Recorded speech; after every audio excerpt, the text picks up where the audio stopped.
اور ابھی آپ کو براہ راست لیے چلیں گے جہاں پر حافظ طاہر محمود اشرفی کی قیادت میں قومی پیغام امن کمیٹی کے وفد کا کراچی کا دورہ جاری ہے۔ کہ ہماری جو افواج ہیں یہ اس ملک کی محافظ ہیں، یہ مجاہد ہیں اور ان کے ساتھ کھڑا ہونا فرض ہے، اور جو لوگ ان سے لڑ رہے ہیں وہ خوارج ہیں، وہ باغی ہیں، وہ محارب ہیں، ان سے لڑنا فرض ہے، اور جو ہمارے افواج ہیں ان کے ساتھ کھڑا ہونا ضروری ہے۔ تو میں امید کرتا ہوں کہ ہماری جو خوارج ہیں، وہ باغی ہیں، وہ محارب ہیں، ان سے لڑنا فرض ہے، اور جو ہمارے افواج ہیں ان کے ساتھ کھڑا ہونا ضروری ہے۔ تو میں امید کرتا ہوں کہ ہماری جو پیغام امن کمیٹی ہے اس کے لیے بھرپور کام کرے گی، اور آج جیسے جامع رشید میں اس کا آغاز ہو گیا ہے، اللہ تعالیٰ اس میں برکت عطا فرمائے۔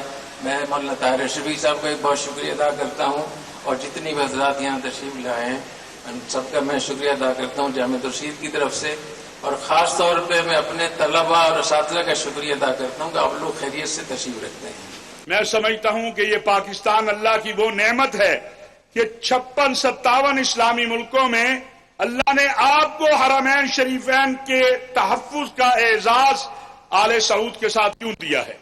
ذرا سوچئے تو صحیح۔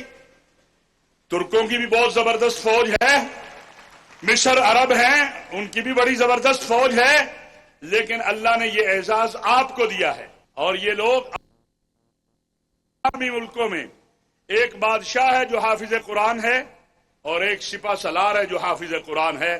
ملک سلمان حافظ قرآن ہے، سعودی عرب کا بادشاہ ہے، اور آپ کا سپہ سالار حافظ قرآن ہے جو فیلڈ مارشل حافظ سید عاصم منیر ہے۔ پھر بھی کہتے ہو اس ملک پہ، پھر بھی انگلیاں اٹھاتے ہو۔ وقت نہیں ہے۔ میں آخری بات کہنا چاہتا ہوں، مجھے زندگی کے 36 سال میں نے حضرت مولانا سمیع الحق شہید رحمت اللہ علیہ کے ساتھ گزارے۔ میں ان سے پوچھتا رہتا تھا یہ آئین پاکستان جس پہ بات کی جاتی ہے کہ یہ اسلامی ہے کہ غیر اسلامی ہے، جس کو اپنا ناک سیدھا نہیں کرنا آتا وہ بھی اس پہ بات کرتا ہے۔ حضرت مولانا سمیع الحق شہید رحمت اللہ علیہ بتایا کرتے تھے کہ پوری رات ایک اور بحث کرنے والے کو میرے جیسے لوگ نہیں تھے، مفتی محمود رحمت اللہ علیہ، پروفیسر غفور احمد، مولانا شاہ احمد نورانی، مفتی جعفر حسین، یہ لو مولانا عبدالحق، مولانا غلام غوث ہزاروی، واللہ العظیم یہ جو ہمارے اکابر تھے ایسے متقی لوگ تھے۔ آپ کہتے ہو یہ آئین اسلامی نہیں، مفتی تقی عثمانی صاحب کہتے ہیں میں نے 57 اسلامی ملکوں کے آئین دیکھے ہیں، اس سے زیادہ کوئی اسلامی آئین ہے ہی نہیں ہے۔ اس لیے قومی پیغام امن کمیٹی ایک پیغام لے کے نکلی ہے کہ اپنا مسلک چھوڑو نہیں، دوسرے کے مسلک کو چھیڑو نہیں۔ ہم نے الحمدللہ پہلے بھی اس پہ عمل کیا، نہ ہم تکفیر ہونے دیں گے اور نہ ہی ہم توہین ہونے دیں گے۔ ہم نے پہرے داری کی ہے، ہم نے خون دیا ہے۔ آج شہداء کی بات ہوتی ہے، مجھے بتائیے اس شہر میں مفتی نظام الدین شہید رحمت اللہ علیہ، مولانا یوسف لدھیانوی، مولانا حبیب اللہ مختار، میں کتنے شہداء کے نام لوں، مولانا عادل خان، کیا یہ تنخواہوں کے لیے شہید ہوئے ہیں؟ تو سوچو تو صحیح، ذرا عقل سے کام تو لو۔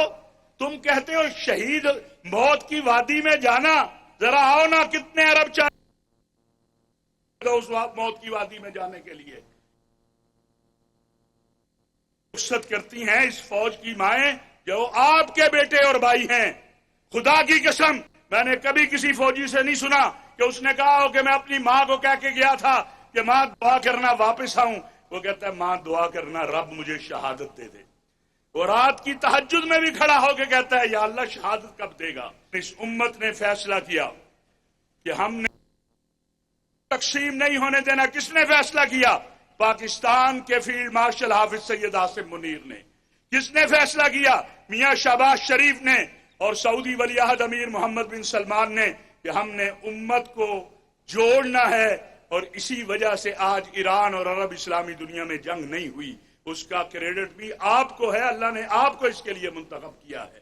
یہ امت جو لڑ نہیں رہی ہے، جو اسرائیل کے منصوبے کامیاب نہیں ہو رہے ہیں۔ وزیر اعظم پاکستان اور فیلڈ مارشل، یہ پیغام پاکستان اس کو تو 8-10 سال ہو گئے فتویٰ دیا ہوا کہ خوارج ہیں، دوسرے لوگ ہیں، لیکن آج ہمارے جنازے کیوں اٹھ رہے ہیں؟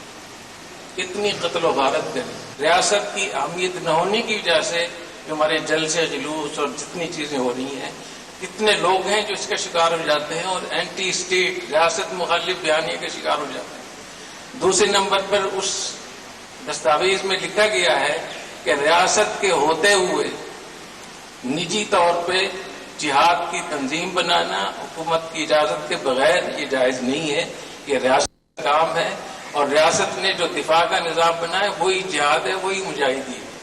اس پہ سب نے دستخط کی ہے۔ قانون ہاتھ میں پاکستان میں کہا گیا ہے کہ ہماری جو افواج ہیں یہ اس ملک کی محافظ ہیں، یہ مجاہد ہیں، اور ان کے ساتھ کھڑا ہونا فرض ہے، اور جو لوگ ان سے لڑ رہے ہیں وہ خوارج ہیں، وہ باغی ہیں، وہ محارب ہیں، ان سے لڑنا فرض ہے، اور جو ہمارے افواج ہیں ان کے ساتھ کھڑا ہونا ضروری ہے۔ تو میں امید کرتا ہوں کہ ہماری جو پیغام امن کمیٹی ہے اس کے لیے بھرپور کام کرے گی، اور آج جیسے جامع رشید میں اس کا آغاز ہو گیا ہے، اللہ تعالیٰ اس میں برکت عطا فرمائے۔ میں مولانا طاہر شفیع صاحب کا ایک بہت شکریہ ادا کرتا ہوں، اور جتنی بھی حضرات یہاں تشریف لائے ہیں ان سب کا میں شکریہ ادا کرتا ہوں جامع رشید کی طرف سے۔ خاص طور پہ میں اپنے طلباء اور اساتذہ کا شکریہ ادا کرتا ہوں کہ آپ لوگ خیریت سے تشریف رکھتے ہیں۔ میں سمجھ عبدالرحیم کا یہ کہنا تھا کہ افواج پاکستان سے لڑنے والے خوارج اور دہشت گرد ہیں، جہاد کا اعلان صرف ریاست کر سکتی ہے۔ اس موقع پر حافظ طاہر محمود اشرفی کا یہ کہنا تھا کہ افواج پاکستان ہمارا فخر ہیں، پاکستان کا آئین مکمل طور پر اسلامی ہے، قومی پیغام امن کمیٹی امن اور وحدت کے لیے سرگرم عمل ہے۔ شہداء کے خلاف بیان پر افسوس ہوا ہے، علماء کرام نے حق کے لیے شہادتوں کو گلے لگا لیا۔ کیا علماء کرام نے تنخواہ کے لیے شہید ہوئے تھے؟ پاکستان کو خادم الحرمین شریفین کی حفاظت کی سعادت نصیب ہوئی ہے۔ افواج پاکستان ہمارا فخر ہیں، پاکستان کا آئین مکمل طور پر اسلامی ہے، قومی پیغام امن کمیٹی امن اور وحدت کے لیے سرگرم عمل ہیں۔